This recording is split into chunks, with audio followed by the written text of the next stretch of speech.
ప్రజా సంక్షేమమే వైఎస్ఆర్ కాంగ్రెస్ ప్రభుత్వ ధ్యేయమని మాజీ ఉప ముఖ్యమంత్రి పార్వతీపురం మన్యం జిల్లా కురుపాం అసెంబ్లీ నియోజకవర్గం ఎమ్మెల్యే పాముల పుష్పశ్రీవాణి అన్నారు. శుక్రవారం నాడు కురుపాం నియోజకవర్గంలో వైఎస్ఆర్ కాంగ్రెస్ పార్టీ ఎమ్మెల్యే అభ్యర్థిగా పుష్పశ్రీవాణి తన నామినేషన్ పత్రాలను ఎన్నికల రిటర్నింగ్ అధికారి వివి రమణకు అందజేశారు. ఈ సందర్భంగా ఆమెతో పాటు Araku parliament YSR Congress party MP అభ్యర్థి డాక్టర్ జి తనూజారాణి, పార్వతీపురం మన్యం జిల్లా వైఎస్ఆర్ కాంగ్రెస్ పార్టీ అధ్యక్షులు పరీక్షిత్ రాజు పాల్గొన్నారు. అనంతరం కురుపాం నియోజకవర్గ కేంద్రంలో ఏర్పాటు చేసిన సమావేశంలో పుష్పశ్రీవాణి మాట్లాడారు. చౌదరి, స్ఫూర్తి న్యూస్, మన్యం జిల్లా. అందరికీ నమస్కారం. ఈరోజు కురుపాం నియోజకవర్గ వైఎస్ఆర్ కాంగ్రెస్ పార్టీ అభ్యర్థిగా నామినేషన్ వేయడం జరిగింది.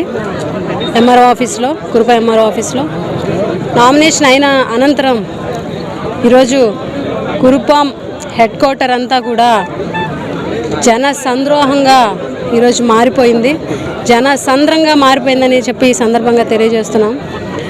ఈరోజు వైఎస్ఆర్ కాంగ్రెస్ పార్టీ అభ్యర్థిగా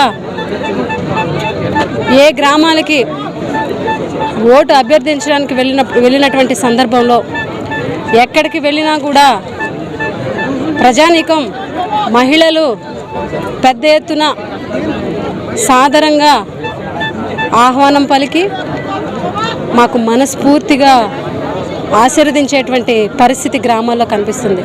శ్రీకాకుళం జిల్లా పాతపట్నం అసెంబ్లీ నియోజకవర్గం ఉమ్మడి కూటమి అభ్యర్థిగా మామిడి గోవిందరావు తన నామినేషన్ను శుక్రవారం నాడు దాఖలు చేశారు. శుక్రవారం పాతపట్నంలో ఈ కార్యక్రమాన్ని నిర్వహించారు.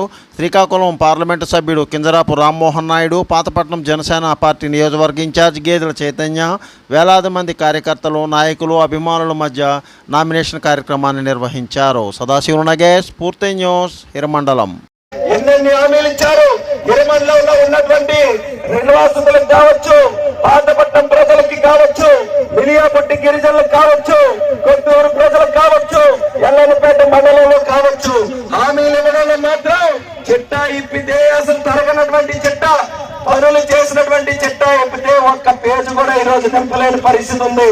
కాబట్టి మన పాతపట్నం నియోజకవర్గం మళ్ళీ మనం అందరం కూడా అభివృద్ధి చేసుకోవాలంటే మా గోవిందరావుకి అలాగే నాకు మీరందరూ కూడా సంపూర్ణమైనటువంటి మద్దతు ఇచ్చి గెలిపించాలని సందర్భంగా తెలియజేస్తున్నాం.